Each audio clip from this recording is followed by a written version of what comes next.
దేవుని యొక్క వాక్యంలోకి మనం ముందుకి కొనసాగుదాం.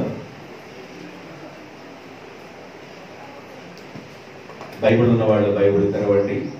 ఫిలోమోనుకు రాసిన పత్రిక, ఫిలోమోనుకు రాసిన పత్రిక మనం ధ్యానం చేస్తూ ఉన్నాం. 1వ అధ్యాయం, ఒక పేపర్ మాత్రమే ఉంది. 1వ అధ్యాయం దగ్గర నుండి మనం ఎన్ని వచనాలు ధ్యానం చేసాం? పోయిన గత పాఠంలో 16 వచనాల వరకు ధ్యానం చేశాం. 17వ వచనం దగ్గర నుండి 25వ వచనం, ఈ 1వ అధ్యాయంలో 25 వచనాలు కలిగిన ఫిలోమోను రాసిన పత్రిక పాఠాన్ని మనము 4-5 సెక్షన్లో ఈ పాఠాన్ని ముగించుకోబోతున్నాం. ఇది 5వ సెక్షన్ అనుకుంటున్నాను. ఇంకా 30 సెక్షన్లు చెప్పుకోవచ్చు 17వ వచనం దగ్గర నుండి 5వ వచనం 25వ వచనం వరకు. కానీ దీని ఒక సెక్షన్లో ముగించుకోవాలని నేను ఆశపడుతున్నాను. మీరందరూ అర్థం చేసుకునే రోబో సిస్టమ్ కనుక మీరు జాగ్రత్తగా వింటారు కనుక వినేవాళ్ళకి శుభములు కలుగును గాక. కాబట్టి జాగ్రత్తగా వినండి. 17వ వచనం దగ్గర నుండి 25వ వచనం వరకు ధ్యానించారు. చదవండి. కాబట్టి నీవు నన్ను నీతో పాలివానిగా ఎంచిన ఎడల నన్ను చేర్చుకున్నట్లు అతనిని చేర్చుకొనుము. ఆగండి. కాబట్టి నీవు నన్ను నీతో పాలివానిగా ఎంచిన ఎడల నన్ను చేర్చుకున్నట్టు అతన్ని కూడా చేర్చుకోనండి. ఈ సిఫారసు పత్రిక ఒక లెటర్ రాస్తున్నాడు పౌలు గారు ఫిలోమోనుకు అని చెప్పారు. ఆ లెటర్లో ఏమని రాస్తున్నాడు అంటే, నీవు నన్ను ఏ విధంగా చేర్చుకున్నావో నీ ఇంటిలోకి, అదే విధంగా ఒనేసిమును కూడా నీ ఇంటిలోనికి చేర్చుకొనుము అని 17వ వచనంలో మాట్లాడుతున్నాడు. ఈ 17వ వచనం దగ్గర నుండి 25వ వచనం వరకు మీరు ఏమని దానికి హెడ్డింగ్ పెట్టుకుంటారంటే, ఫిలోమోను పౌలు యొక్క వాగ్దానాలు, అంటే పౌలు విన్నపించే విన్నపాలు, ఫిలోమోనుకు పౌలు విన్నపించే విన్నపాలు లేదా వాగ్దానాలు అని పెట్టుకోండి. దీని హెడ్డింగ్ అని పెట్టుకోండి. దాని మీద చెప్తాను నేను. ఈ 17వ వచనంలో ఏమంటాడంటే, ఓ ఫిలోమోను, నీవు నన్ను ప్రేమించి ఏ విధంగా నన్ను నీ ఇంట్లోకి చేర్చుకున్నావో అదే విధముగా ఒనేసిమును కూడా నీ ఇంటిలోనికి చేర్చుకొనుము అని చెప్తున్నాడు. ఆ మాటలో ఉన్న గొప్ప అర్థం ఏంటంటే ఐక్యతను చూపిస్తున్నాడు. ఏం చూపిస్తున్నాడు? ఐక్యత. ఐక్యత. అయ్యా, సహోదరులుగా ఉన్న మనం ఐక్యత కలిగి ఉండటం అనేది గొప్ప విషయం. నన్ను ఎలా చేర్చుకున్నావో ఒనేసిమును కూడా అలా చేర్చుకో. ఐక్యత కలిగి ఉండటం అనేది గొప్ప విషయం. ఐకమత్యమే, చెప్పండి, ఐకమత్యమే మహాబలం. ఎవరైతే ఐక్యం కలిగి ఉంటారో అది వారికి బలం. కనుక ఐక్యత కలిగి ఉండండి. నువ్వు బాధపడబాకు, ఏ విషయంలో బాధపడబాకు.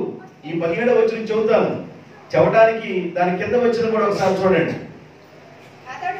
అతడు నీకు ఏ నష్టమైనను కలుగజేసిన ఎడల, నీకు ఏమైనా రుణము అప్పుగా ఉన్న ఎడల అది నా లెక్కలో చేర్చుము. తర్వాత పాయింట్ చెప్తాను.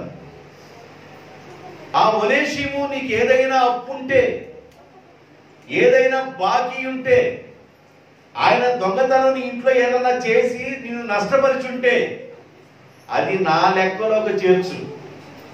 నా లెక్కలోకి చేర్చు అంటే పౌలు గారికి ఏమైనా ఫిలోమోను అప్పు ఉన్నాడా? పౌలు గారికి ఫిలోమోను ఏమైనా అప్పు ఉన్నాడంటే ఫిలోమోను చనిపోయేంత వరకు పౌలు గారికి అప్పే. ఫిలోమోను చనిపోయేంత వరకు, ధనవంతుడైన ఫిలోమోను చనిపోయేంత వరకు పౌలు గారికి అప్పే. ఏందా అప్పు అంటే ఆయన ఆత్మను రక్షించాడు. పౌలు గారు ఫిలోమోనుని దేవుల్లోకి నడిపించాడు. పౌలు గారు ఫిలోమోను యొక్క ఆత్మను రక్షించాడు. ఆత్మ బాకీ, ఆత్మ అప్పు ఎవరు తీర్చలేరు. ఒకవేళ 10,000 అప్పుగా తీసుకుంటే 10,000 తీరుస్తాం, 20,000 అప్పుగా తీర్చుకుంటే 20,000 తీరుస్తాం. అది ఒక నెల కాకపోతే 2 నెలలు. ఒకవేళ ₹1,00,000 అప్పు తీసుకుంటే ఒక నెలకో 2 నెలలకో తీరుస్తారు. ఈ అప్పు వేరు, ఇది తీరనప్పు. తీరనప్పు అంటే ఇక దానికి ఎంత అని విలువ కట్టలేం. ఒక మనిషి యొక్క ఆత్మ విలువ కట్టలేం.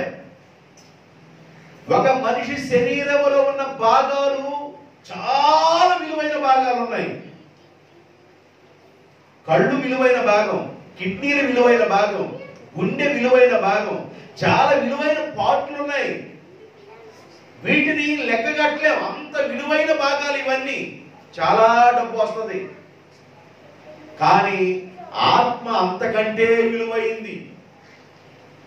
నీ ఆత్మను రక్షించాడు కనుక ఫిలోమోను, నిన్ను దేవుళ్ళలోకి నడిపించాడు కనుక, నిన్ను దేవుళ్ళలో బలపరిచాడు కనుక, నీవు రక్షణ అనుభూతిలో ఉన్నావు కనుక, ఏదైనా ఒనేషిము బాకీ ఉంటే అది నా లెక్కలో చేర్చు. నేను వస్తాను, లెక్కలు చూసుకుందాం. నేను వస్తాను, వచ్చిన తర్వాత లెక్కలు చూసుకుందాం. కానీ ఇప్పుడు నువ్వేం చేస్తావంటే ఒనేషిముని పంపిస్తున్నాను. ఒనేషిముతో ఎపఫ్రా కూడా వస్తాడు. ఎపఫ్రా ప్రస్తుతాన్ని నా దగ్గరే ఉన్నాడు. ఒకవేళ నువ్వు తొందర పెడతావేమో, ఒకవేళ నీ కుమారుడు తొందర పడతాడేమో, ఒకవేళ నీ దగ్గర ఉన్న పనివాడు తొందర పడతారేమో, ఆయన కొడతారేమో. ఆ రోజు కఠినమైన శిక్ష ఉండేది. 40-50 సంవత్సరాల క్రితం వెనక్కి వెళితే, 40-50 సంవత్సరాలు వెనక్కి వెళితే గ్రామంలోనే గ్రామ పెద్దలే శిక్షించేవాళ్ళు. స్తంభానికి కడితే ఎవడొప్పు దిగకూడదు, చెట్టుకు కడితే ఎవడొప్పు దిగకూడదు. 50-60 సంవత్సరాల క్రితం గ్రామంలో ఏ పెద్ద ఏ మాట చెబితే అదే ఫాలో అయ్యేవాళ్ళు. గ్రామ ప్రెసిడెంట్ ని దర్శించేవాళ్ళు పోలీసులు వచ్చి. గ్రామ ప్రెసిడెంట్ దగ్గర నుండి పెద్దలకు వచ్చేవాళ్ళు. ఇప్పుడు డైరెక్ట్ గా పోలీసు పెద్దలు లేదు, ఏం లేదు, రేట్ నాట వీళ్ళకి వచ్చి చేసుకెళ్ళిపోవడమే. అలా ఉంది ఇప్పుడు పరిస్థితి. అప్పుడు గ్రామంలో ఒక పెద్ద ఏదైనా ఒక మాట మాట్లాడితే ఆ పెద్ద మాటే వేదవాక్కు. ఆ పెద్ద మాట దాటి వెళ్ళేవాళ్ళు కాదు. ఎందుకు కట్టేశారు చెట్టుకి, ఎందుకు కట్టేశారు దీనికి అని అడగడానికి లేదు. తప్పు చేశారు, కట్టేశాం, అదే శిక్ష. 60-70 సంవత్సరాల క్రితం వెనక్కి వెళితే ఒక గ్రామంలో అంత పరిస్థితి ఉందంటే, దాదాపు యేసు ప్రభు వచ్చి 2020 సంవత్సరాలు, యేసు ప్రభు వచ్చి 2020 సంవత్సరాలలో ఈ లేఖ రాయబడింది. ఎప్పుడు రాయబడిందని చెప్పాను ఈ లేఖ? క్రీస్తు శకం 61 నుండి 63 లోపు రాయబడింది. క్రీస్తు వచ్చిన తర్వాత. ఇప్పుడు క్రీస్తు ఈ లోకానికి వచ్చి 2021 సంవత్సరం. దాదాపుగా 2000 సంవత్సరాల క్రితం ఈ ఉత్తరం రాయబడింది. 2000 సంవత్సరాల క్రితం అంటే ఎలాంటి శిక్షలు ఉండేవి? ఎవరైనా తప్పుగాని చేస్తే ఒక యజమాని దగ్గర ఉంటూ, ఒక యజమాని ఇంట్లో పనిచేస్తూ, ఆ యజమాని ఇంటికే ద్రోహం చేస్తే ఆ యజమాని శిక్షించే శిక్ష చాలా భయంకరంగా ఉండింది. అందువల్ల పౌలు గారి ఉత్తరాన్ని రాస్తుంటాడు, తొందరపడబాకండి, మీరు తొందరపడబాకండి. అతడు మునుపు మీకు నిష్ప్రయోజకుడు, ఇప్పుడు నీకును నాకును కూడా ఆయన ప్రయోజనమై ఉన్నాడు. నేను వాక్యము ద్వారా కన్నాను. నేను సెలవులో ఉండగా నీవే నాకు వచ్చి ఉపచారం చేయవలసింది, నీవే వచ్చి నాకు పరిచర్య చేయవలసి వచ్చింది.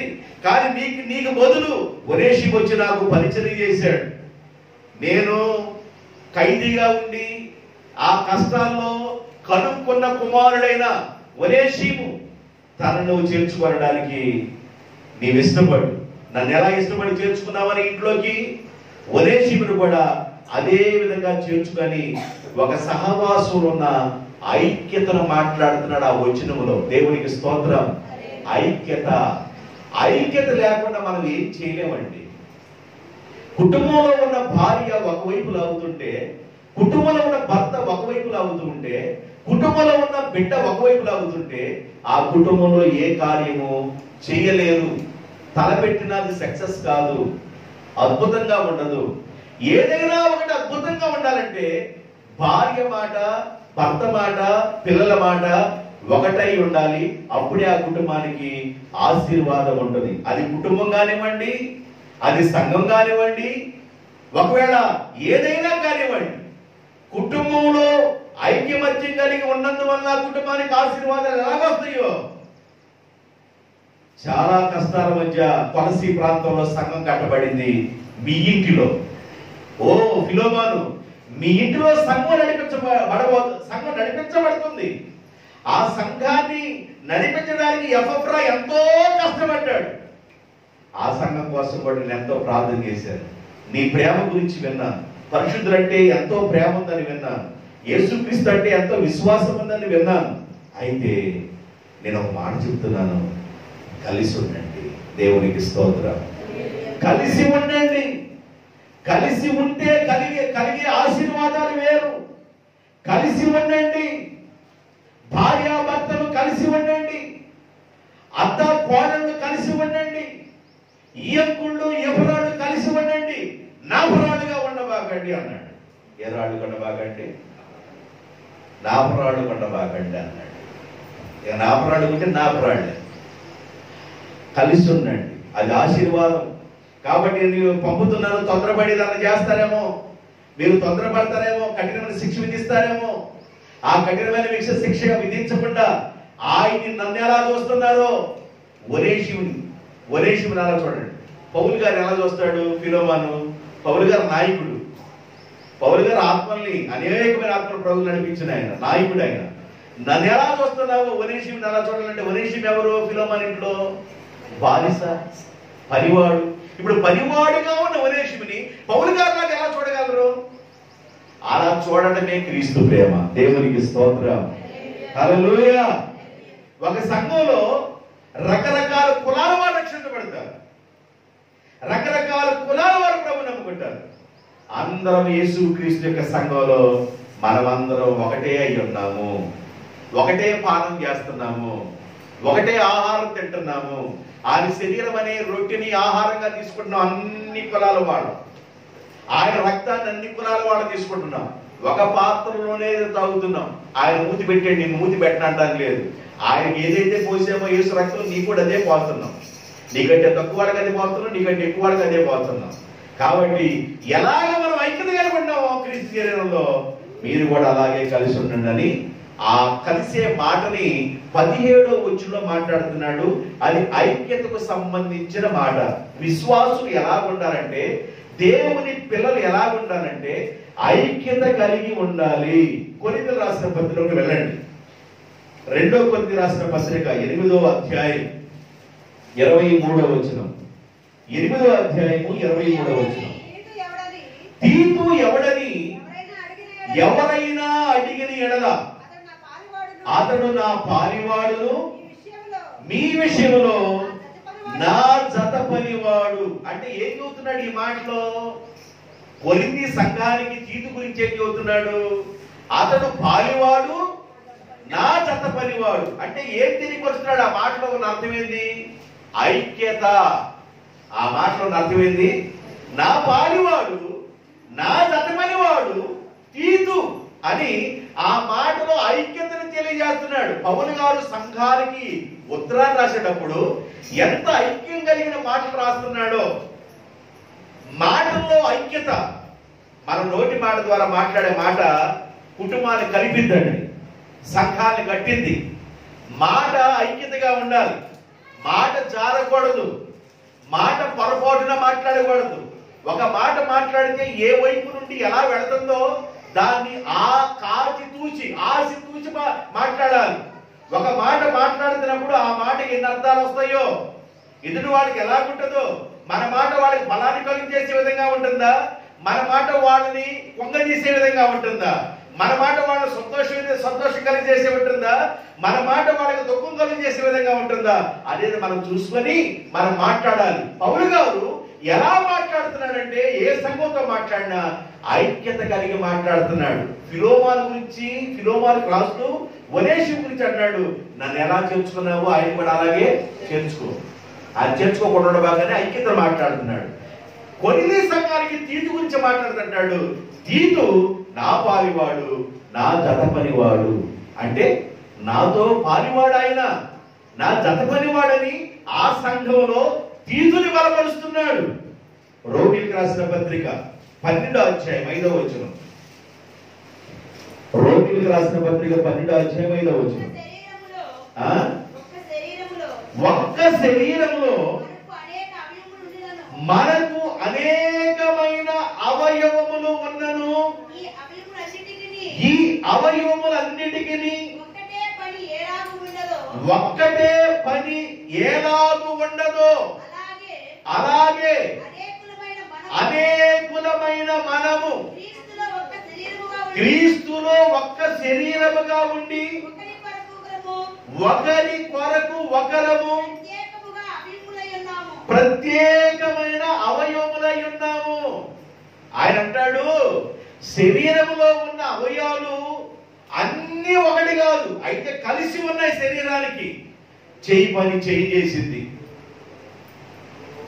చేయి పని చేయి చేసింది. చెయ్యి చేసింది, మొహం కడుక్కోవాలనుకుంటే ఈ చెయ్యి మొహం కడిగింది. ముఖాన్నే దేవుడు నెత్తి మీద పెట్టాడు అనుకో. నా మాట అర్థమైందా? ముఖం ఏడుంది కాదు, ఈ ముఖాన్ని నెత్తి మీద పెట్టాడు అనుకో, మనం ఏం చేయాలి? అప్పుడు తల రుద్దుకున్నట్టుగా ముఖాన్ని రుద్దుకోవాలి.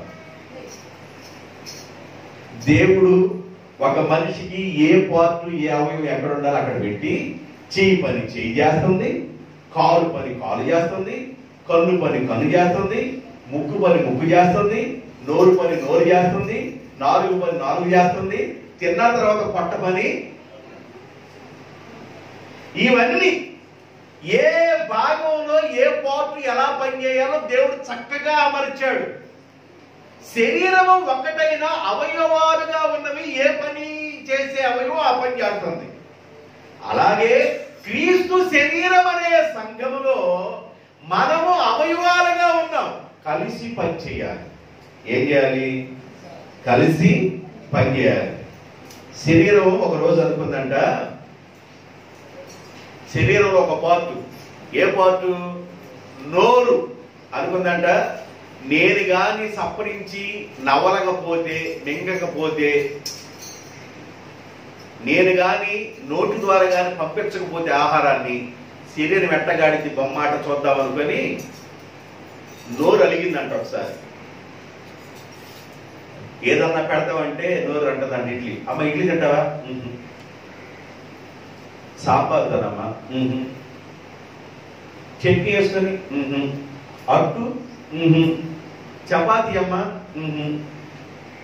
సరే. ఒకరోజు అయింది, అమ్మ రెండో రోజు అన్నా తింటా, శరీరం మీద ఏమలిగింది? నోరు. మూడో రోజు అమ్మాయి ఏమని తింటా, నాలుగో రోజే ఏమని తింటామంటే ఊ అని మాట్లాడలేక, ఒకరోజు వచ్చింది ఊ అని, రెండో రోజు వచ్చింది ఊ అని, నాలుగో రోజు, ఐదో రోజు అన్న తింటా. శరీరం మీద నోరు అలిగితే శరీరాన్ని అంతటికి బాధ వచ్చింది. ఒక్క నోరు మూసుకొని అలిగింది కనుక శరీరం అంతా సప్పబడింది. సరే, శరీరం ఏదైనా తినమంది. అమ్మ ఇడ్లీ తింటావా? యా రాని అని. చపాతి అమ్మ? ఆ రాని అని. పూరి అమ్మ? రాని అని. గారె? రాని అని. పొట్టలిగింది. ఇట్లా చెబుతున్నాడు మగండి, వాక్యమే నేను చెబుతుంది. ఇప్పుడేమలిగింది? పొట్టలిగింది.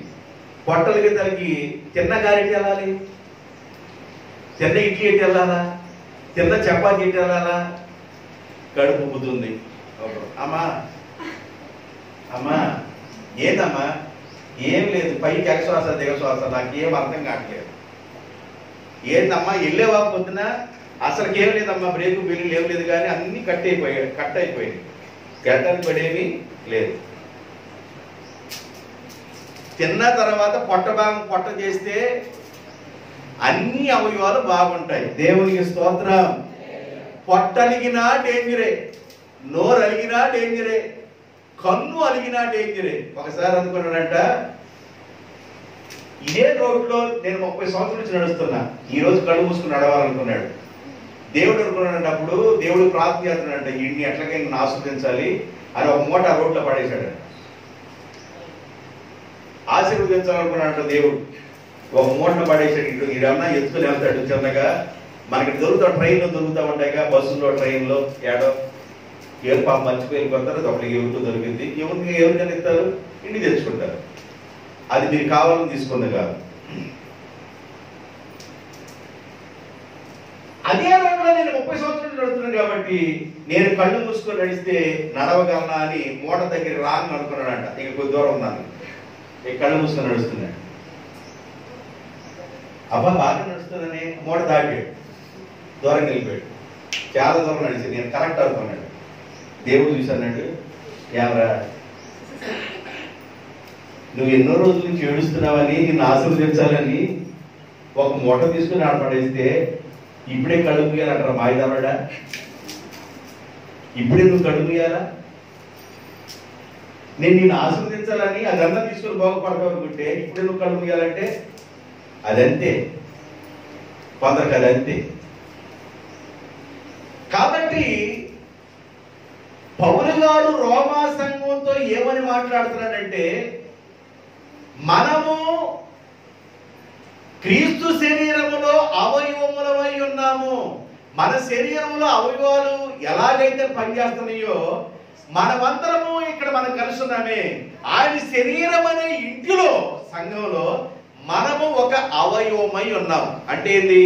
కొందరు పాటలు పాడగలరు, వాళ్ళు పాటలు పాడితే బాగా గాన కోకిల చిత్రాల అరేనా ఇదివరకు వచ్చాయి కదమ్మా, గాన కోకిల్లాగా ఉంటాయి. Very good. కొందరు చప్పలు కొడితే స్కేల్ కరెక్ట్ గా కొడతారు, కొందరు ఒక దెబ్బ ఎక్కువ వేస్తుంటారు, అది మామూలుగా. కొందరు కరెక్ట్ గా దెబ్బ కొడతా ఉంటారు, కొందరు కరెక్ట్ గా పాట పాడతారు. కొందరు ప్రార్థన స్టార్ట్ చేస్తే మోకాళ్ళ దగ్గర బలంగా ప్రార్థన చేస్తారు, కొందరు విజ్ఞాపన చేస్తారు, కొందరు రోధిస్తారు, కొందరు అంగలారుస్తారు, కొందరు ఇళ్ల దగ్గర కూడా మోకరించరు, కొందరు ఇళ్ల దగ్గర కూడా మోకరించరు, ఇళ్ల దగ్గర కూడా ప్రార్థన చేయరు, ఇంటిలో కూడా మోకరించి ప్రార్థన చేయరు, దేవుణ్ణి అడగరు. దేవా ఈ రోజు నేను ఇలాగున్నా, ఈ స్థితిలో ఉన్నానంటే అది నీ కృపే ప్రభువా. ఈ రోజు నాకు కట్టుకోవడానికి వస్త్రం ఇచ్చావు, తినడానికి ఆహారం ఇచ్చావు, ఉండడానికి ఇల్లు ఇచ్చావు, ఇది కేవలం నీ దయ ప్రభువా. నీ దయ లేకుండా నేను బ్రతకలేదయ్యా. నీకు కృతజ్ఞత స్తుతులు ప్రభువా. దేవునికి కృతజ్ఞతలు చెల్లించేవాడు చాలా తక్కువగా ఉంటున్నారు. బాధ వచ్చినప్పుడు బాధపడేవాళ్ళు, బాధ వచ్చినప్పుడు ఏడ్చేవాళ్ళు, దేవుడు నాకు ఏ మేలు చేయలేదు, దేవుడు నాకు ఏ ఉపకారం చేయలేదు, దేవుడు నన్ను పట్టించుకోలేదు. అసలు నువ్వు దేవుడిని ఎప్పుడు పట్టించుకున్నా? అసలు నువ్వు దేవుడిని ఎప్పుడు పట్టించుకుంటున్నావు? దేవుడు నిన్ను పట్టించుకోవడానికి. దేవుడి మీద కొందరు వేస్తుపోతూ ఉంటారు, అది మంచి లక్షణం కాదు. దేవుడు నిన్ను ఎప్పుడు కన్న బిడ్డలాగా ప్రేమిస్తాడు. కంటికి రెప్పని ఎలా కన్ను కాపాడుకునిందో అలాగే దేవుడు నిన్ను అలా కనుపాపని కాపాడేట్లు కాపాడుతూ ఉంటాడు. నిన్ను మరిచేవాడు కాదు, నిన్ను విడిచేవాడు కాదు. తల్లి తన చంటి బిడ్డను మరుచునేమో గాని నేను నిన్ను మరువను. దేవునికి స్తోత్రం. మనం ఏం చేయాలంటే ఐక్యతగా ఉండాలి. పౌలు గారు సంఘానికి ఉత్తరం రాసినప్పుడు ఐక్యతను తెలియజేస్తున్నాడు. ఫిలోమానికి ఉత్తరం రాసినప్పుడు ఆయన్ని నువ్వు చేర్చుకో, నన్ను ఎలా గౌరవించావో, నన్ను ఎలా పరామర్శించావో, నన్ను ఎలా ప్రేమించావో, ఒనేషీమును కూడా అలా చేర్చుకొని ఒక ఐక్యతను తెలియజేస్తున్నాడు. కొరింథీ సంఘానికి వెళ్ళి ఏమంటాడంటే, తీతు నాకు ఎలాంటి వాడంటే నా జత పనివాడు, నా పాలి భాగస్తులని తీతు గురించి చెప్పాడు. రోమా సంఘం ఏం చెప్తున్నాడంటే అవయవాలన్నీ కలిసి పనిచేయాలి. క్రీస్తు శరీరం అనే ఈ సంఘంలో ఉన్న మనమందరం కలిసి పనిచేయాలి. ఒకడు పాటలు పాడుతూ ఉంటే, ఒకడు వాయిద్యాలు వాపిస్తూ ఉంటే, ఒకడు సంఘ పెద్దలుగా పనిచేస్తూ ఉంటే, ఒకడు ప్రార్థనా పనులు కొంతమంది ఉంటే అప్పుడు సంఘము క్షేమాభివృద్ధి చెందింది. సంఘము దినదినము క్షేమాభివృద్ధి చెందాలంటే ఎవరి పని వారు చేయాలి. పెద్దల పని పెద్దలు చేయాలి, ప్రార్థించేవాళ్ళ పని ప్రార్థించేవాళ్ళు చేయాలి, పాటలు పాడేవాళ్ళ పని పాటలు పాడేవాళ్ళు చేయాలి, వాయిద్యాలు వాయించేవాళ్ళు పని వాయిద్యాలు వాయించాలి. రోజు నువ్వు డ్రమ్ము కొడతారు కాబట్టి సిద్ధు నేను కొడతానని ఎవరన్నా కొట్టారు అనుకో, పాడతాం మనం. సిద్ధు పాట పాడుతున్నప్పుడు కొద్ది లైన్గా కొడుతున్నాడు. కొత్తగా నేర్చుకోవాలనుకున్న వాళ్ళు ఎవరైనా డ్రమ్ము కొట్టాలనుకోండి, వాళ్ళు ముందుగా ఏం చేయాలి? ప్రిపేర్ అవ్వాలి. డ్రమ్ము కొట్టడానికి ప్రిపేర్ అవ్వాలి, కొంచెం నేర్చుకొని వాళ్ళు కూడా లైన్లోకి రావాలి. లేదు పాస్టర్ గారు పాట ఎత్తుకున్నారు, నిన్నగా నేను కూడా కొట్టాను, నేను కొడతాను సిద్ధ పక్క తప్పు అన్నారు అనుకో, ఎట్టుండి ఆ పాట ఎట్టుండమంటే అట్టుండి. అందువల్ల సంఘంలో మన ప్రిపరేషన్లో ఉండాలి, సిద్ధపడి పనిచేస్తూ ఉండాలి. దేవునికి స్తోత్రం, హల్లెలూయా. పౌలు గారు ఫిలోమోనుకి ఉత్తరం రాస్తూ ఐక్యత అనే మాటని 17వ వచనంలో తెలియజేశాడు. ఆ మాటకి సంబంధించిన కొన్ని మంచి మాటలు లీక్ వచనాలు నేను మీకు తెలియజేస్తున్నాను. మొదటి కొరింథీయులకు రాసిన పత్రిక 10వ అధ్యాయం 17వ వచనం. మొదటి కొరింథీయులకు రాసిన పత్రిక 10వ అధ్యాయం 17వ వచనం. మనమందరము ఆ ఒక్క రొట్టెలో పాలు పంచుకొనుచున్నాము. రొట్టె ఒక్కటే గనుక అనేకులమైన మనము ఒక్క శరీరమై ఉన్నాము. చాలమ్మా. మనమందరము ఒక్క రొట్టెలోనే పాలు పంపులు పొందుతున్నాం. ఫలాలను తీసుకునేటప్పుడు ఎన్ని రొట్టెలు ఇస్తాడు పాస్టర్ గారు? ఎన్ని రొట్టెలు ఇస్తారు? ఒక రొట్టె ఇస్తారు. ఒక రొట్టె ఇచ్చి, ఇది క్రీస్తు మన కొరకు అప్పగించబడిన శరీరం. ఈ బలలో పాల్గొంటున్న దేవుని పిల్లలందరూ ఆలోచించకుండా వివేచించకుండా తీసుకోబాకండి, అయోగ్యంగా ఎవరు తీసుకోబాకండి. ఈ రొట్టెని దేవుడు శరీరంగా భావించుకోమన్నాడు కనుక ఈ రొట్టెని కృతజ్ఞతాస్తుతులు చెల్లించి పాస్టర్ గారు పిలుస్తాడు. ఒక రొట్టెలో నుండి మనం ఏం చేస్తాం? క్రీస్తు సంఘంలో ఉన్న అనేకులము ఒక రొట్టెలోనే తీసుకున్నాం. అంటే ఆ రొట్టె యేసు ప్రభు యొక్క శరీరం అని నమ్మి మనం తీసుకున్నాం. మరి ఒక్క శరీరం అని మనం అనేకులుగా ఉన్న మనం తీసుకున్నాం కాబట్టి అనేకులుగా ఉన్న మనం అందరం ఒకటే అయి ఉన్నాము అని చెబుతున్నాడు. దేవునికి స్తోత్రం. ఒక్క శరీరంలో మీరు ఎలాగ పాలు పంపులు పొందుతున్నారో ఒక్క యేసు ప్రభుని బట్టి యేసు ప్రభు యొక్క శరీరం అనే సంఘంలో ఉన్న మనం కూడా ఒకటై ఉన్నాము. కాబట్టి ఐక్యత కలిగి ఉండండి. ఎలా ఉండాలంట? మనం ఐక్యత కలిగి ఉండండి. ఐక్యత కలిగి ఉంటే చాలా బలం ఉండిద్దండి. ఐక్యతలో చాలా బలం ఉంది. 4 ఆవులు మేస్తా ఉన్నాయి. చిన్నప్పుడు చాలా మంది ఉంటారు. ఈ కథ పులొచ్చింది 4 ఆవుల మీదకి. ఈ 4 ఆవులు వెళ్ళి పడవటానికి వెళ్ళింది, అది పారిపోయింది. కొన్నాళ్ళ తర్వాత 4 ఆవులకి పోట్లాడు వచ్చింది. ఒక ఆవేమన తూర్పు, ఒక ఆవేమన పరమట, ఒక ఆవేమన ఉత్తరం, దక్షిణానికి వెళ్ళిపోయింది. 4 ఆవులు 4 భాగాలకు వెళ్ళిపోయింది. శాంతి దొరికింది అపవాదిగా ఉన్న గర్జించున్న సింహంలాగా ఉన్న ఈ అపవాదికి శాంతి దొరికి ఒక్కొక్క దిక్కు ఒక్కొక్క రోజు వెళ్ళిపోయి ఒక్కొక్క దాన్ని కొట్టుకొని సంహరించి బాగా భోజనం చేసి రెండో దాని కోసం చూసింది. రెండోది దొరికింది, దాని తింది. మూడోది దొరికింది, దాని తింది. కాబట్టి కలిసి ఉండటం వల్ల అపవాది కార్యములను లయము చేయగలము. దేవునికి స్తోత్రం. క్రీస్తు యొక్క సంఘము దేని గురించి అయితే ప్రార్థించిందో, క్రీస్తు యొక్క సంఘంలోకి చేర్చబడిన వారందరూ దేని గురించి అయితే ప్రార్థిస్తారో సంఘ ప్రార్థన విని దేవుడు దూరంగా వెళ్ళిపోడు. సంఘ ప్రార్థన ద్వారా దేవుడు అద్భుతాలు చేస్తాడు. అందుకని ప్రార్థన సహాయంలో ఎంత బలం ఉందో నేను తర్వాత చెబుతాను.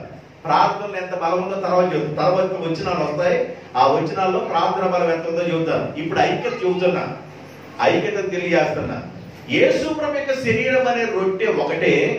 మనమందరము వేరు వేరు వ్యక్తులుగా ఉండి మనం ఎలా తీసుకుంటున్నామో వేరు వేరు వ్యక్తులందరినీ ఈ శరీరం అని యేసుక్రీస్తు శరీరం అని ఈ రొట్టె ఒకటిగా చేస్తుంది మనల్ని. ఆమేన్. అందుకని మనం అందరం ఒకటే కనుక ఫిలోమోను, నీవు ఒనేసిమును చేర్చుకోవడానికి వెనుదీయుద్దయ్యా, ఆయన మనస్ఫూర్తిగా చేర్చుకో అని రాస్తున్నాడు. గలతీయులకు రాసిన పత్రిక 3వ అధ్యాయం 28వ వచనం. ఇందులో యూదుడని గ్రీసు దేశస్థుడని లేదు, దాసుడని స్వతంత్రుడని లేదు, పురుషుడని స్త్రీ అని లేదు, యేసు క్రీస్తునందు మీరందరూ ఏకమై ఉన్నారు. అయ్యా ఫిలోమోను, నా మాట ఒకటిను. దాసుడని, యజమానని, హెలేనీయుడని, గ్రీకు దేశస్థుడని భేదం లేదయ్యా. స్త్రీ అని, పురుషుడని భేదం లేదు నాయనా. యేసు ప్రభునందు ఎవరైతే విశ్వసించి నమ్మి మారు మనసు పొంది బాప్తిజాలు పొందుతారో వారందరూ యేసు ప్రభునందు ఏక శరీరమై ఉన్నారు. వారు ఏకమై ఉన్నారు. యేసులో వారు ఐక్యత కలిగి ఉన్నారు. భేదమేమి లేదు. స్త్రీ అని, పురుషుడని, యూదుడని, గ్రీకు దేశస్థుడని, దాసుడని, స్వతంత్రుడని భేదము లేదు. అందరూ యేసు క్రీస్తుని బట్టి అందరూ ఏకమై ఉన్నారు. మనమందరూ సహోదరులు, సహోదరీలము, సహోదరుడా, సహోదరి. మనమందరం అన్నదమ్ములము, అక్క చెల్లెలము. అలా కలిసి ఉండాలి. సంఘంలో వేరు వేరు ప్రాంతాల నుండి మనం వచ్చిన, వేరు వేరు కుటుంబాల నుండి మనం వచ్చిన, యేసు ప్రభు సంఘంలోకి వచ్చిన మనమందరము ఒకే కుటుంబమై ఉన్నాము. మనమందరం ఏమై ఉన్నాం? ఒక కుటుంబం. ఒక కుటుంబంలో ఎవరికైనా బాధ వచ్చినా కుటుంబం అంతా పాలు పప్పులు పొందాలి. అరికాల్లో ములుగుచ్చుకుంటే అరికాలు ఎక్కడో ఉంది, నోరు ఎక్కడో ఉంది. అరికాల్లో ములుగుచ్చుకుంటే నోరు అంటుంది అబ్బా అంటుంది.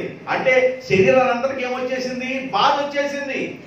అందువల్ల సంఘంలో ఎవరైనా బాధపడుతున్నా, సంఘంలో ఎవరైనా ఇరుకులో ఉన్నా, సంఘంలో ఎవరైనా ఇబ్బందులో ఉన్నా, సంఘంలో ఉన్న వారందరూ ఏం చేయాలంటే పరామర్శించాలి. ఏం చేయాలి? పరామర్శించాలి. సంఘంలో ఉన్న మనమందరం వాడిని దర్శించాలి. అది క్రీస్తు ప్రేమ. ఈ క్రీస్తు ప్రేమతోనే ఫిలోమోను, నేను నీకు ఉత్తరం రాస్తున్నాను, నన్ను చేర్చుకున్నట్టు ఒనేసిమును కూడా చేర్చుకో.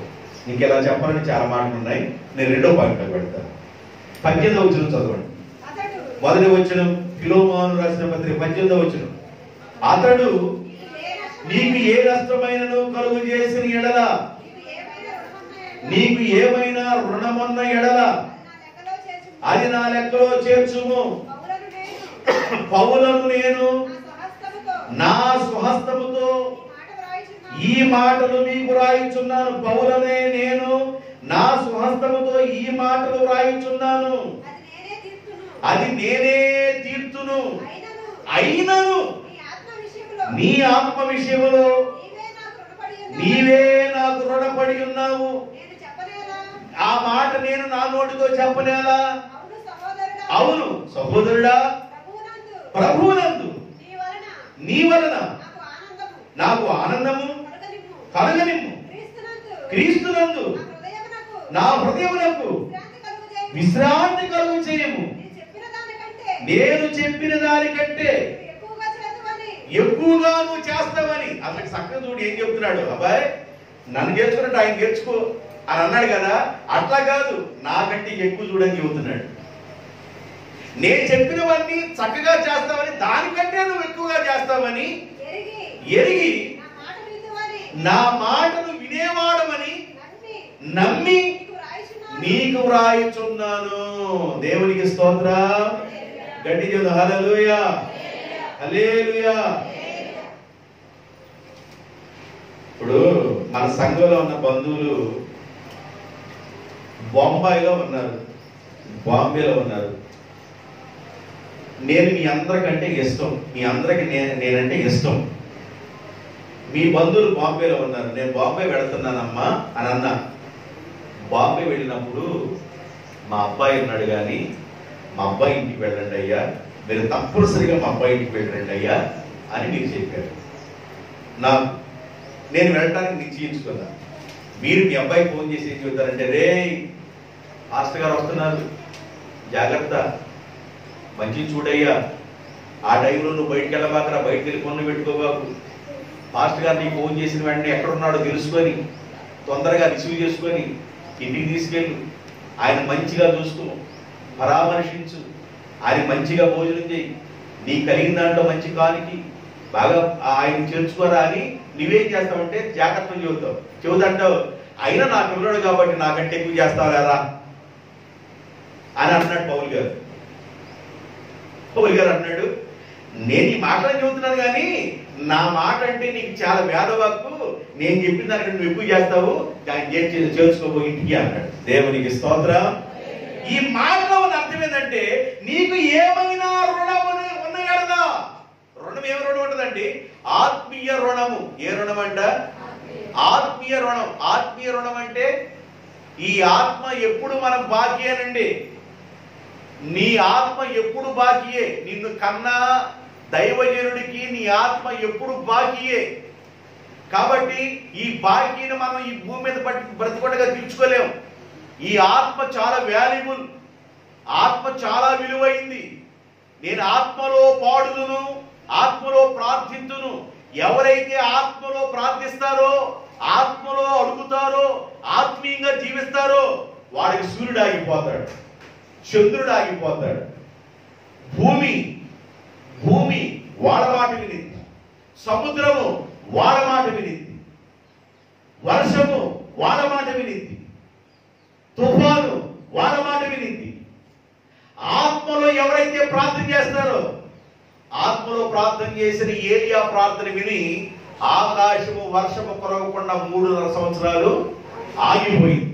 ఆయన ఆత్మలో తీవ్రంగా ప్రార్థన చేసిన తర్వాత ఆకాశం ఇనుములాగున్న ఆకాశం మరలా మేఘాలు కమ్ముకొని 3.5 సంవత్సరాల తర్వాత వర్షం వచ్చింది. ఏమండి? బండలో నుండి నీరు రాదు. దేవుడు మోషే ద్వారా ఆ బండలో నుండి నీరు వస్తుందని మోషే ద్వారా దేవుడు ఆజ్ఞాపించాడు. సర్వ సృష్టి ఈ ఆత్మలో ఎవరైతే ప్రార్థన చేస్తారో సర్వ సృష్టి లోబడింది. యెహోషువ ప్రార్థన చేశాడు, సూర్యుడు చంద్రుడు ఆగిపోయారు. ఒక రోజు ఆగిపోయారు వాళ్ళు. యుద్ధంలో మాకు జయం రావాలి ప్రభువా, సూర్యుడా నువ్వు అస్తమించవద్దు, అక్కడే ఉండు, చంద్రుడా నువ్వు అక్కడే ఉండు. వారి ప్రార్థన దేవుడు యెహోషువ ప్రార్థన ఆలకించాడు, మోషే ప్రార్థన ఆలకించాడు దేవుడు, నోవహు ప్రార్థన ఆలకించాడు దేవుడు, దానియేలు ప్రార్థన ఆలకించాడు దేవుడు. ఇలాగ భక్తులు ఎంతో మంది ఆత్మలో ప్రార్థన చేసినప్పుడు వాళ్ళ ప్రార్థన ఆలకించాడు. మనం ఆత్మలో ప్రార్థన చేయాలి. దేంతో ప్రార్థన చేయాలి? ఆత్మలో ప్రార్థన చేయాలి. మనస్ఫూర్తిగా దేవుడిని వేడుకోవాలి, ఆత్మలో నిమగ్నం అవ్వాలి. నీ ఆత్మ నీది కాదు, దేవుడు నీకిచ్చిన దీపము నీ ఆత్మ. కాబట్టి దేవుని ఆత్మలోనూ ప్రార్థన చేయాలి. ఆత్మకి అర్థమైంది ఆత్మకోశ. కాబట్టి నీ ప్రార్థన అంత ఫలవంతంగా ఉండిద్దండి. ప్రార్థనలో ఉన్న బలం చెబుతా అక్కడికి వచ్చిన కాదు చెబుతా. నీవు నాకు రుణం ఉన్నావు అంటున్నాడు. నీ ఆత్మ నాకు బాకీ నాయన, ఏదన్నా ఉంటే నేను వచ్చి చూసుకుంటాను లెక్క, కానీ నా మాటకి నాయన చేర్చుకో, నాకంటే ఎక్కువగా చూస్తావు ఆయన్ని అని నా స్వహస్తములతోనే నేను రాయిస్తున్నాను. అయ్యా ఎవరో రాయట్లా, నా చేతులతో నేను రాస్తున్నా, కాబట్టి నన్ను బట్టి ఆయన్ని గౌరవించు అన్నాడు. దేవునికి స్తోత్రం. 31వ వచనంలోకి వెళ్ళండి. ఆదికాండం 39వ వచనంలోకి వెళ్ళండి. 31, 39.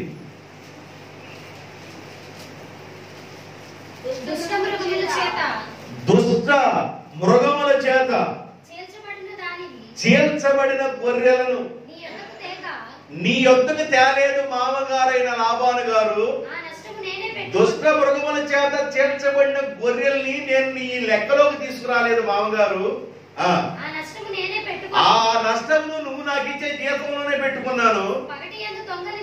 పగట యందు దొంగతనం చేయబడిన దానినేమి, రాత్రి యందు దొంగతనం చేయబడిన దానినేమి నా యొద్ద నువ్వు పుచ్చుకొంటివి. అంటే ఏ గొర్రె అయితే దొంగతనం చేయబడిందో పగలు గాని రాత్రి గాని దొంగతనం చేసి మందలో లేకుండా తోలికెళ్ళిపోయారు. మంద లెక్కేసుకున్న తర్వాత 99 ఉండాల్సింది 97 ఉన్నాయి, 2 తగ్గింది. ఈ లెక్కను కూడా నాలోనే ఉంచావు. నేను ఇలాగుంటుని పగటి చాలమ్మా. నీ రుణమును నీ బాకీ నీ అప్పుని నా జమ నా ఖాతాలో ఉందయ్యా. పగల దొంగతనం చేసింది ఇట్లా పోయిందని చెబితే అది నీ ఖాతాలో వేసుకోవాలా, నా ఖాతాలో వేసావు. రాత్రి వేళ దొంగతనం చేసింది నీ ఖాతాలో వేయలా, నా ఖాతాలో వేసావు. దుష్టముగాలు వచ్చేసి ఏ గురైతే తినేసిందో అది నా ఖాతాలో వేసావు. నా ఖాతాలోనే ఉంది, నాకే బాకీ. నేనే బాకీగా నా ఖాతాలో వేసుకున్నా. నాకు వచ్చే వాటిలో, నాకు వచ్చే డబ్బుల్లో, నాకు వచ్చే జీతంలో వాటిలో కట్ చేసుకో అన్నాడు. ఎవరు? యాకోబు తన మామైన లాబానుతో ఆ మాట అన్నాడు. నేను నీకే రుణం లేను, నేను నీకే బాకీ లేను, నేను నీకే అప్పు లేను. ఒకవేళ పగల దొంగతనం ఎవరన్నా చేస్తే అది గొర్రె ఎంత రేట్ అవుతుందో దాన్ని నా బాకీలోకి వేసేయి, నా అప్పులోకి వేసేయి. నువ్వు నాకు ఇవ్వాల్సిన జీతంలో కట్ చేసుకో. ఒకవేళ దుష్టమగాలు వచ్చేది అని తినేసి నేను గొర్రెలు కాస్తా ఉన్నా, ఆ పక్క నుంచి తోడేలు వచ్చి ఒక గొర్రెని వేసుకెళ్ళిపోయింది, ఈ పక్క నుండి ఒక పులి వచ్చి ఒక దాన్ని వేసుకెళ్ళిపోయింది. వాటిని కూడా నా ఖాతాలోనే నా జీతంలో కట్ చేయి. నేను మాత్రం నీ బాకీ లేను. దేవునికి స్తోత్రం. పౌలు అంటాడు ఫిలోమానుతో, ఫిలోమాను నీవే నా బాకీ, నీవే నాకు బాకీ, నేను నీకు బాకీ కాదు, నీవే నాకు బాకీ అయ్యా అన్నాడు. అర్థమవుతుందా? మీకు కొన్ని మాటలు చెప్తాను. రోమీయులకు రాసిన పత్రిక 1:14 మొదటి కొరింథీయులకు రాసిన పత్రిక 6:19-20 తీసుకోండి. ఆ చదవండి, 1:14 చదవండి. రోమా రాసిన పత్రిక. గ్రీకు దేశస్థుడుకును గ్రీసు దేశస్థులు కాని వారికి జ్ఞానులకును మూఢులకును నేను రుణస్థుడను. అయ్యా నేను ఎవరికి రుణపడి ఉన్నాను బాకీ అంటే గ్రీసు దేశస్థుడికి, గ్రీసు దేశస్థుడు కాని వాడికి, జ్ఞానులకును మూఢులకును నేను రుణపడి ఉన్నాను. రుణం అంటే ఏ వాళ్ళు రుణపడి ఉన్నానంటే నేను అనేకులు వాక్యం చెప్పడానికి రుణపడి ఉన్నాను తప్ప నా బాకీ అదే. గ్రీసు దేశస్తులకైనా, గ్రీసు దేశస్తులు కాని వాళ్ళకైనా, జ్ఞానులకైనా, జ్ఞానం లేని వాళ్ళకైనా నేను రుణపడి ఉన్నా. ఎందుకంటే వీళ్ళందరికీ యేసే దేవుడిని వాక్యం చెప్పడానికి. దేవునికి స్తోత్రం.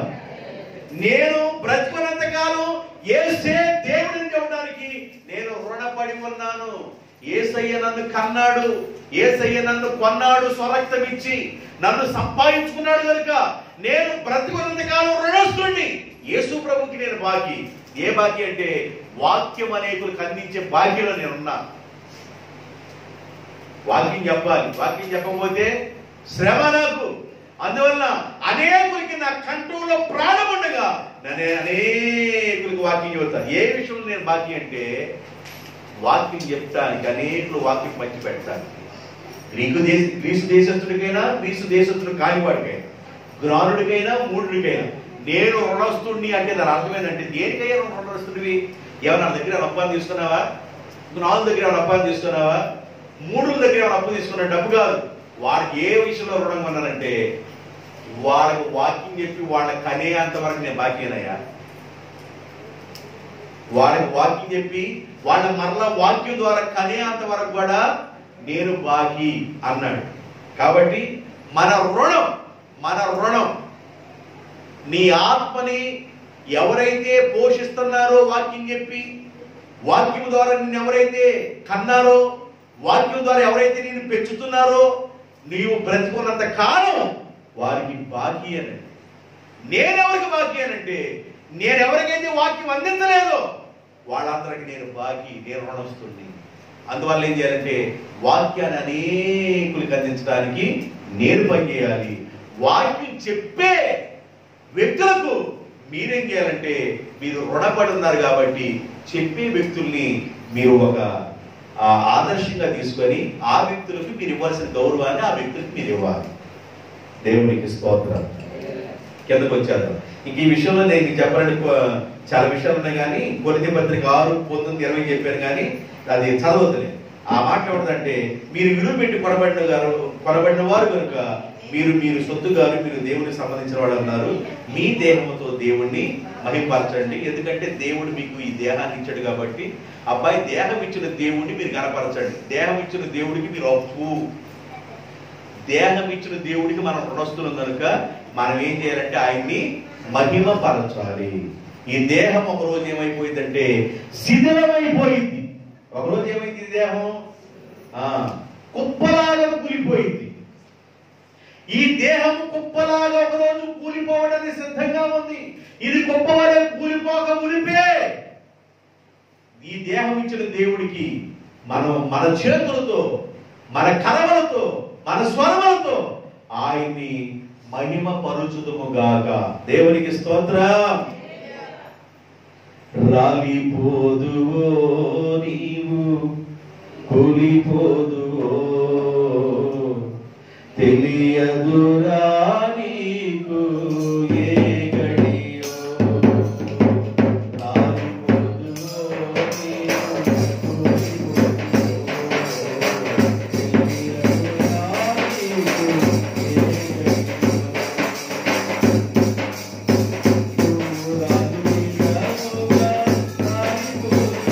గడియో.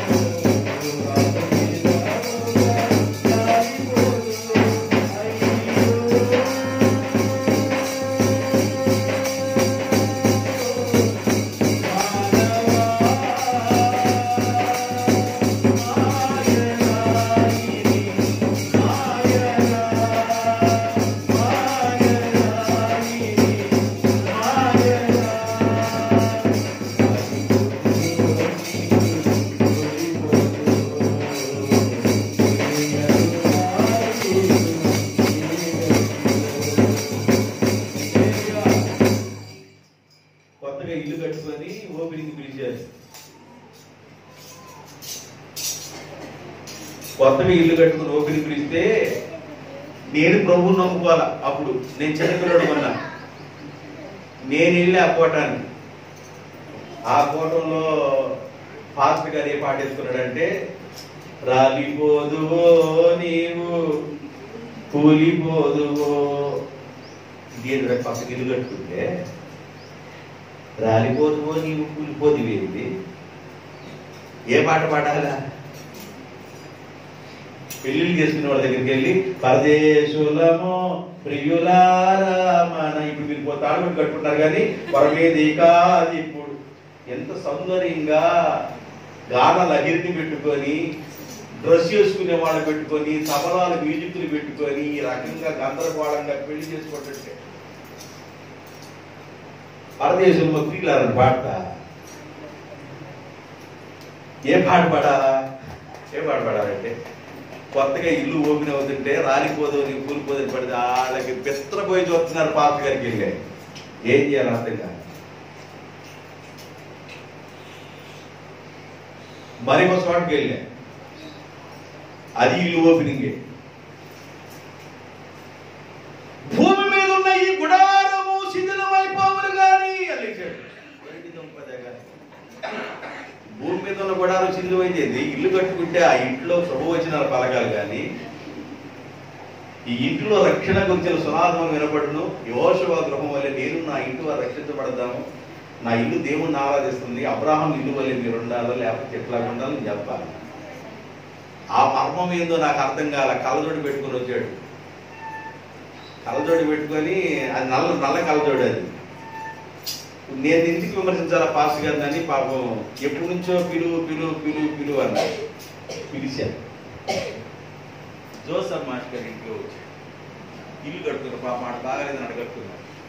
ఆవిడ వచ్చాడు, ఈ భూమి మీద కూడా ఆలోచన అయిపోతుంది. నాకు మైండ్ పోయింది. విజయలక్ష్మి పాపం కప్పుకుంది. మాస్టర్ గారు నేను ప్యాంట్లు అవుదామంటే నేను కూర్చుండట్లేదు. ఏమి చేయాలో నాకు అర్థం కాదు.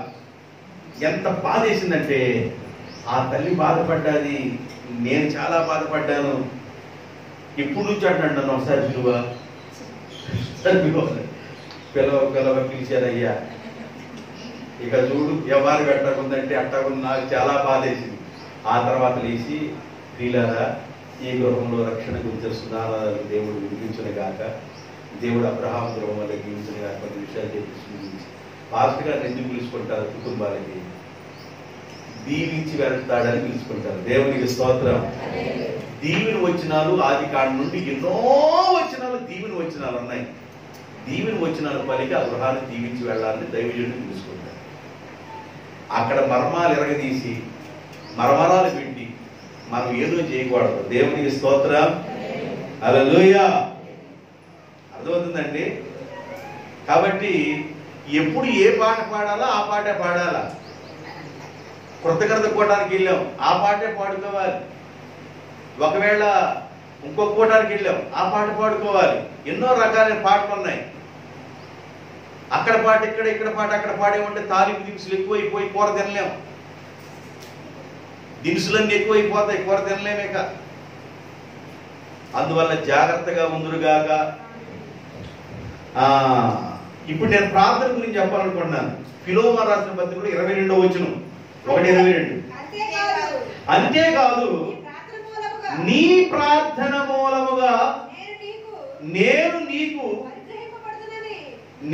నీకు అనుగ్రహించబడుదునని నిరీక్షించుచున్నాను కనుక నా నిమిత్తము బస సిద్ధము చేయము. అయ్యా ఫిలోమోను, నీవు నా కోసం ప్రార్థన చేస్తున్నావు. నేనేడున్నాను? రోమాలో ఒక గృహంలో బంధించబడున్నా, చెరలో ఉన్నా. రోమాలో ఒక గృహంలో చెరలో నేనున్నా. నాకు ఎదురుగా ఖైదీలు ఉన్నారు. నన్ను బయటికి పోనిట్లా. నేను బయటికి రావడానికి లేదు. బయట ఉన్న వాళ్ళే నా దగ్గరికి వచ్చి ఉంటున్నారు కొంతమంది. నేను బయటికి వెళ్ళడానికి లేదయ్యా. అయితే ఫిలోమోను, నా నిమిత్తము నువ్వు ప్రార్థన చేయటం మానొద్దు. నీ ప్రార్థన, ఒకవేళ దేవుడు అద్భుతం చేసి ఈ బందీ గృహంలో నుండి దేవుడు నన్ను తీసుకొచ్చి నీ ఇంటికి తీసుకొస్తాడని నమ్ముతున్నాను. నీ ప్రార్థన ఈ బందీ కట్టులన్నీ తెంచేసి నీ ఇంటికి తీసుకొస్తాడని నమ్ముతున్నాను. నాకు బస సిద్ధం చెయ్యి, నేను వస్తా. నీ ప్రార్థన బట్టి నేను వస్తా, నాకు బస సిద్ధం చెయ్యి అంటే నీ ప్రార్థన అంత శక్తి ఉందని ఆయన ఎంకరేజ్ చేస్తున్నాడు. అంతేకాదు నీ ప్రార్థన మూలంగా నేను నీకు అనుగ్రహించబడతాను. అనుగ్రహించబడతాం అంటే ఏంది? నిన్ను చూసే చూపు వచ్చింది. నేనేమో రోమాలో చెరలో ఉన్నా. నీ ప్రార్థన ద్వారా నేను మీకు అనుగ్రహించబడతా. నేనే నీ ఇంట్లో అడుగు పెడతా. నేనే వస్తా. పౌలు గారికి ఒప్పుకున్న క్రేజ్ వేరండి. నేనే నీ ఇంట్లోకి వస్తా. నాకు నీ ఇంట్లో బస సిద్ధం చేయి. అది నీ ప్రార్థన మూలంగానే సాధ్యమైంది. నా కోసం ప్రార్థన చేయవా అన్నాడు. అంటే ప్రార్థనలో ఎంత శక్తి ఉందో చెబుతాను. ఇప్పుడు ప్రార్థనలో ఎంత బలం ఉందో చెబుతాను. జాగ్రత్తగా వినండి. పౌలు గారు ఏ సంఘానికి వెళ్ళినా నా నిమిత్తం ప్రార్థన చేయటం మానవాకండి. ఓ రోమా సంఘస్థులారా, ఓ దెసలోనికా సంఘస్థులారా, ఓ గలతీ సంఘస్థులారా, ఓ కొలసీ సంఘస్థులారా, ఓ ఫిలిప్పీ సంఘస్థులారా, నా నిమిత్తము ప్రార్థన చేయటం మానవాకండి అన్ని సంఘానికి ఉత్తరం రాశాడండి ఆయన. ప్రార్థనలో ఉన్న శక్తి ఏందో పౌలు గారికి తెలుసు. ప్రార్థనలో ఉన్న బలమేందో పౌలు గారికి తెలుసు. అందుకని కొరింథీ సంఘంలో ఆ విషయం చెబుతున్నాడు. 2 కొరింథీలకు రాసిన 2వ పత్రిక 1వ అధ్యాయము 11వ వచనం. 1వ అధ్యాయము 11వ వచనం. అందువలన అనేకుల ప్రార్థనల ద్వారా మాకు కలిగిన కృపావరములు. ఆగండి. అనేకుల ప్రార్థన వలన మాకేం కలిగిందంట? కృపావరము. కృపావరాలంటే ఏమున్నాయి? కృపావరాలు ఏంది? కృపావరాలు ఎన్ని? కృపావరాలు ఎన్నండి? కృపావరాలు 9. ఆత్మఫలాలు 9. కృపావరములు 9. కొరింథీ రాసిన పత్రికలో చెబుతాడు, మీరు అనేకుల ప్రార్థన వలన, మీ ప్రార్థన వలన నాకు కృపావరము కలుగుచున్నది. కృపావరము కలుగుచున్నది. కృపావరాలు ఏందో చూడండి అక్కడ. ఏలయనగా 11వ వచనం కదా, 11వ అధ్యాయం 8వ వచనం.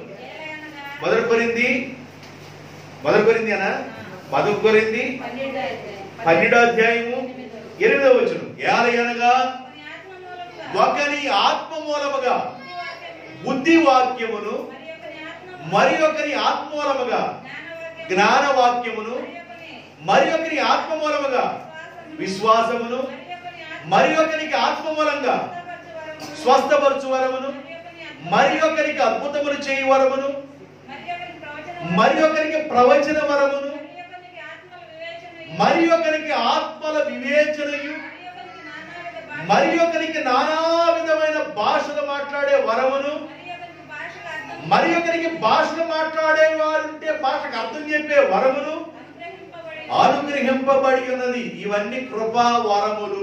ఏ వరాలంట? కృపా వరములు. నేను ఒక సంఘానికి వెళ్ళాను. ఒక సంఘానికి వెళ్తే పాపం ఆమెకి భాషలు మాట్లాడాలనే ఆలోచనలు ఉందనుకుంటా. ఆలోచనలో దేవుడు నింపల ఆమెని, దేవుడేమో ఆమెను భాషలతో నింపల. ఆమెకు ఆలోచనతో ఉందనుకుంటా. ఆమె ఇక లేచి ఆరాధన జరుగుతున్నప్పుడు 1 2 3 4 184 ఏందే 1 2 3 4 184 ఏ నెంబర్ అది? 1 2 3 4 184 ఎక్కడి నుంచి వచ్చింది? 1 2 3 4 184 అంటారు. నేను పాస్టర్ గారికి చూసి ఏందని ఆమెకు 4 మాటలు వచ్చినాయి అన్న. భాస్కర్ అన్న చర్చికి వెళ్ళా. ఇంకెందుకు చెప్పడం, భాస్కర్ లైవ్ లో పెట్టాడు. భాస్కర్ అన్న చర్చికి వెళ్ళా. ఏందన్నా భాస్కర్ అన్న అన్న. ఆమెకు 4 మాటలు వచ్చినాయి అన్న అన్నది. ఏం మాటలు అన్నా? 1 2 3 4 184. ఏ నెంబర్ చూసి గుర్తుపెట్టుకుందో కానీ మామూలు క్యాకేదారు 1 2 3 4 184.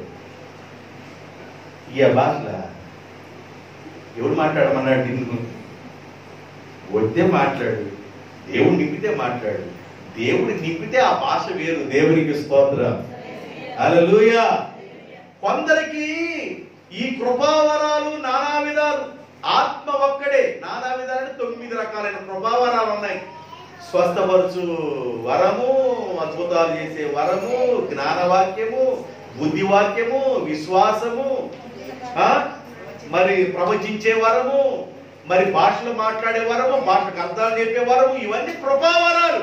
పౌలు గారు ఏమంటాడంటే మీ ప్రార్థనల ద్వారా కృపావరములు కలుగుతున్నవి. దేవునికి స్తోత్రం. ప్రార్థన ఒక మనిషికి వరాన్ని తీసుకొచ్చింది. వరం ఇస్తాడు దేవుడు.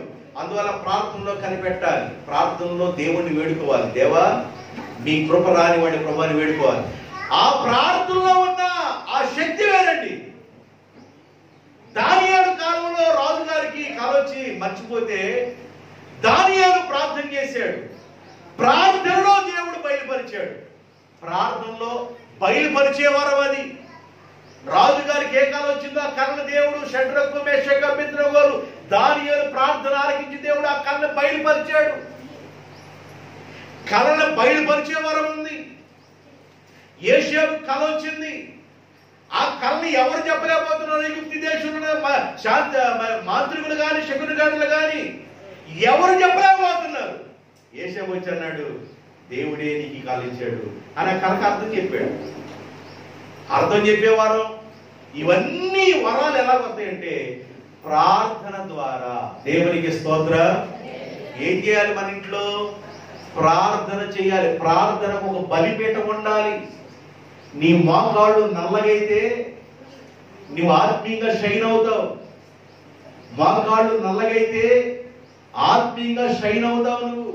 అందువల్ల మోకరించాలి, ప్రార్థించాలి. మోకరించండి, ప్రార్థించండి. పౌలు గారు అన్నాడు, ఇప్పుడు నేను చెరలో ఉన్నాను, నీ ప్రార్థన మూలంగా నేను నీకు అనుగ్రహించబడతా. ఫిలోమాను, నీ ప్రార్థన మూలంగా చెరలో ఉన్న నేను నీకు అనుగ్రహించబడతాను. నేను వస్తా ఒక రోజున నీ ప్రార్థన మూలంగా. నీ ఇంట్లో నాకు బస్సు ఏర్పాటు చేయి, నేను నీ ఇంట్లో ఉంటాను అంటున్నాడు. అంటే ప్రార్థన ఏం చేసిందంటే చెరసాల్లో బంధించబడిన పౌలు గారిని కూడా ప్రార్థన బయటికి తీసుకొచ్చింది. దేవునికి స్తోత్రం, హల్లెలూయా. పేతురుని చెరసాల నుండి బయటికి తీసుకొచ్చింది ప్రార్థనే. పౌలు సీలని చెరసాల నుండి బయటికి తీసుకొచ్చింది ప్రార్థనే. కాబట్టి ప్రార్థన ప్రార్థన ప్రార్థన చాలా ప్రాముఖ్యమైంది. విశ్వాసుల కుటుంబాల్లో ప్రార్థన చాలా ప్రాముఖ్యమైంది.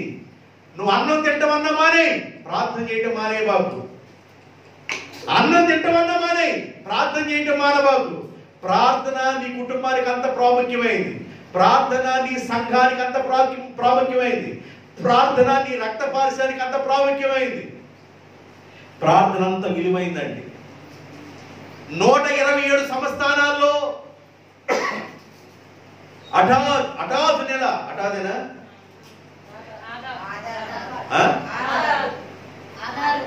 అదారు నెల 13వ తారీఖున యూదులందరూ నాశనం కావాలి.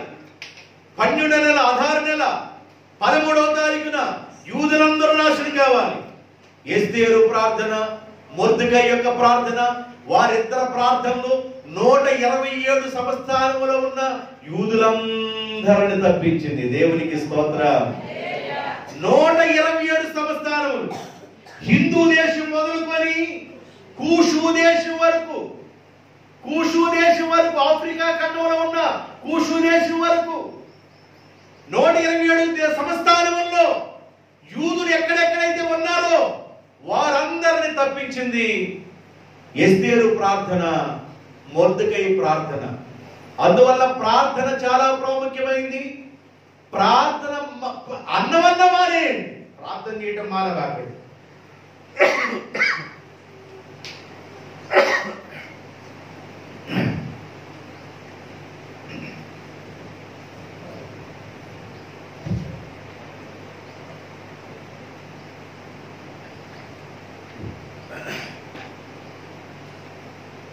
ప్రార్థన ప్రాముఖ్యత తెలిసిన వాడు ప్రార్థన చేయకుండా నిద్రపోడు. ప్రార్థన విలువ తెలిసిన వాడు ప్రార్థన చేయకుండా నిద్రపోడు. ప్రార్థన విలువ తెలిసిన వాడు ప్రార్థించకుండా బయటికి వెళ్ళడు. నువ్వు పొలంలోకి వెళ్ళినా, నువ్వు ఇంట్లోకి వెళ్ళినా, పట్టణంలోకి వెళ్ళినా దీవులు నీ మీదకి వస్తాయి. ఎట్లా వస్తాయి అనుకున్నారు? ప్రార్థన ద్వారా దీవెన వస్తుంది. ప్రార్థన అంత ప్రాముఖ్యమైంది. ప్రార్థన అంత ప్రాముఖ్యమైంది. జైంట్ ఫల వేసి జైంట్లు పెట్టి జైంట్ ఫలం మన ఎదురు పెట్టినప్పుడు వేడిగా పొగలు తేలుతున్నప్పుడు ఎటువంటి దేవారం మాకు చెప్పాలి పెట్టాను అంట వేడిదే అనుకుంటా, నోట్లోకి వెళ్తే కాలికి కొద్ది పూసుకుంటా, మళ్ళీ దాన్ని కొట్టుకుంటా. ఎంత జాగ్రత్త పడతాం. దానికంటే విలువైంది ప్రార్థన. దేవునికి స్తోత్రం. నా ప్రార్థన ఆలకించువాడా, నా కన్నీరు తుడచువాడా, నా ప్రార్థన ఆలకించువాడా,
దేవునికి స్తోత్రం. మన ప్రార్థన దేవుడు ఆలకించేవాడు అయి ఉన్నాడు కనుక ప్రార్థన చేయటం మానకూడదు. ఒకవేళ ప్రార్థన చేయడానికి వెళ్ళినప్పుడు ప్రార్థనలో నిద్ర వస్తుందా? ప్రార్థనలో నిద్ర వస్తుందా? లేచి నిలబడి ప్రార్థన చేయి. కూర్చుంటే నీకు నిద్ర వస్తే లేచి నిలబడి ప్రార్థన చేయి. లేచి నిలబడిన కూడా ఇద్దరు మనుషులు కూర్చున్నట్టుందా? తిరుగుతా ప్రార్థన చేయి. ఎలాగైనా నువ్వు ప్రార్థన చేయటం మానకూడదు. దేవునికి స్తోత్రం. కూర్చుంటే నీకు నిద్ర వస్తే నువ్వు నిలబడి ప్రార్థన చేయి. నిలబడిన కూడా నిద్ర వస్తే తిరుగుతా ప్రార్థన చేయి.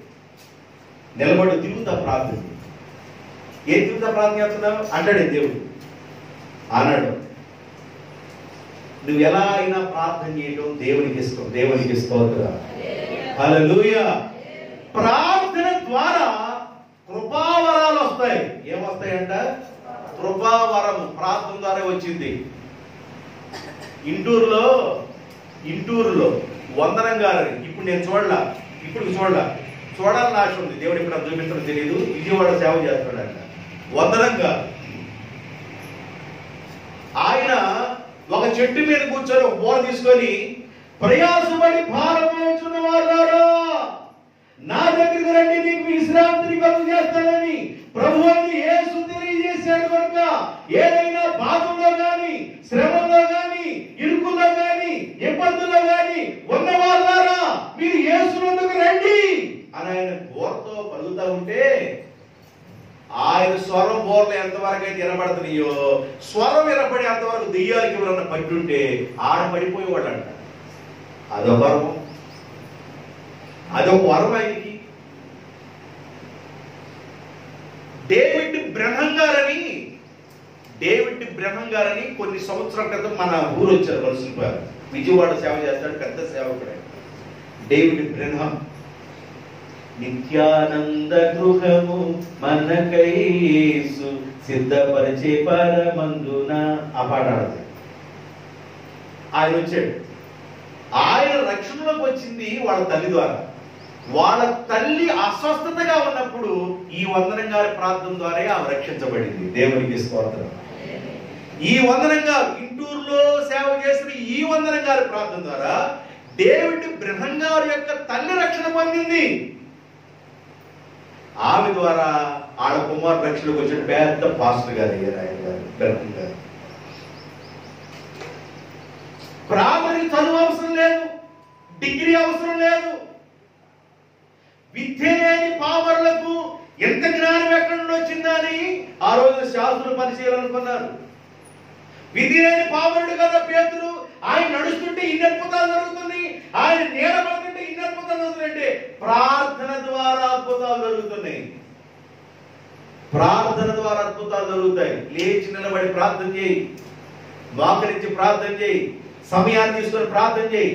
ప్రార్థన ప్రతి సైతాను కట్టును తెంచేసింది. దేవునికి స్తోత్రం. హల్లెలూయా. ప్రార్థన ప్రతి సైతాను కట్టును తెంచేస్తుంది. కానీ ప్రార్థనలో శక్తి ఉంది. అది ప్రార్థన చేయడం మానబాకండి. అన్నం తినడం మానండి, కానీ ప్రార్థన చేయడం మానబాకండి. దీని గురించి చెప్పాలంటే చాలా విషయాలు ఉన్నాయి, కానీ ఎంతవరకు చాలు. ఇది గుర్తుపెట్టుకోండి. యేసు ప్రభు దగ్గర శిష్యులు వచ్చి, అయ్యా ఈ దెయ్యాన్ని నేను ఎందుకు పోవట్లేదు నాయన, నువ్వెవరు ఒక మాట అనగా పారిపోయింది, కారణం ఏంది మాకు అర్థం కావట్లేదు అని అన్నాడు. అప్పుడు యేసు ప్రభు అన్నాడు, ఇంటివి ప్రార్థన వల్లనే తప్ప మేము కూడా చేస్తున్నాం కదా అన్నాడు. కాదు, ఉపవాస ప్రార్థన. ఏ ప్రార్థన? ఉపవాస ప్రార్థన ద్వారా దెయ్యాలు వెళ్ళిపోతాయి. నీ కుటుంబంలో ఏమైనా ఆటంకాలు ఉన్నాయా? ఉపవాసం ఉండు, మోకరించు. 3 గంటలు తగ్గకుండా ప్రార్థన చేయి.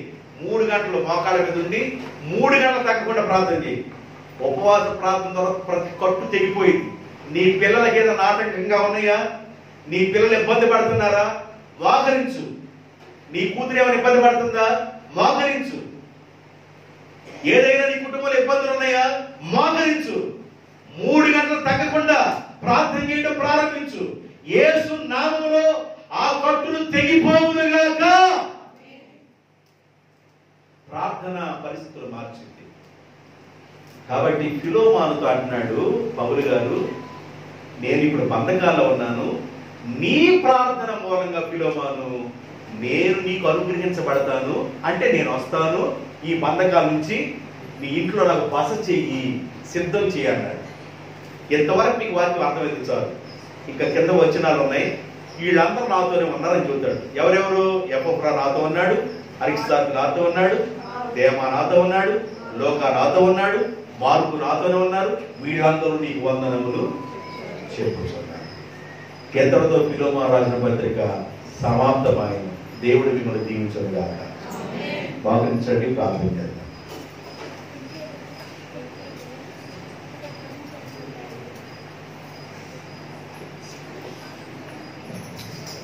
శ్రేష్టమైన మాటలు రాకుండా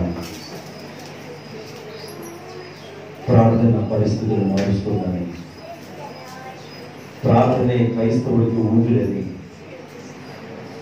ప్రార్థన లేకుండా ఏమీ సాధించలేమని, నువ్వు ఎంతసేపు ప్రార్థించగలుగుతున్నావో ఒక్కసారి ఆలోచించేయి. ఒకవేళ ప్రార్థనలో నీకు నిద్ర వస్తుందా, నీవు లేచి ప్రార్థన చేసుకో. లేచి ప్రార్థన చేసి నెమ్మది ఉంటుందా, తిరుగుతా ప్రార్థన చేయి. సాష్టాంగపడి ప్రార్థన చేశారు భక్తులు, సాగిలి పడ్డారు.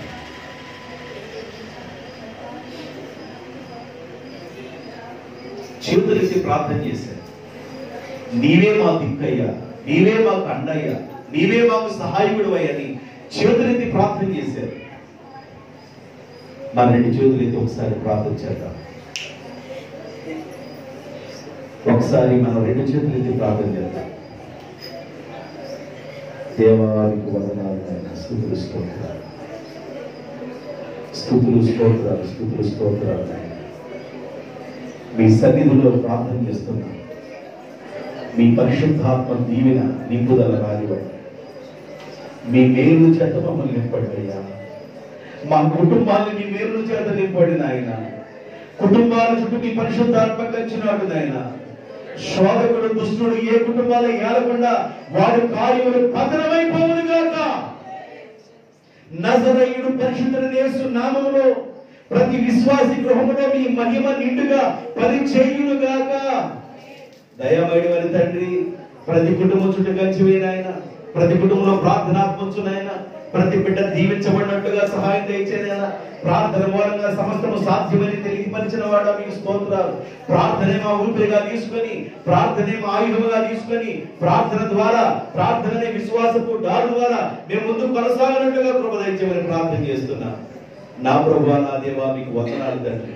మీరే బలపరచండి నాయన, మీరే బలపరచండి నాయన, మీరే బలపరచండి నాయన, మీరే ఆశీర్వదించండి నాయన. మీ బలమైన సన్నిధి ద్వారా, మీ బలమైన ఆత్మ ద్వారా మీ బిడ్డలను దీవించండి నాయన. మీ కృప రానిమని ప్రార్థన చేస్తున్నా. సమృద్ధైన దీవెన రానిమని ప్రార్థన చేస్తున్నా. మీ బిడ్డలందరిని ఆశీర్వదిస్తూ యేసుక్రీస్తు నామములో ప్రార్థన చేయుచున్నాను తండ్రి. ఆమేన్.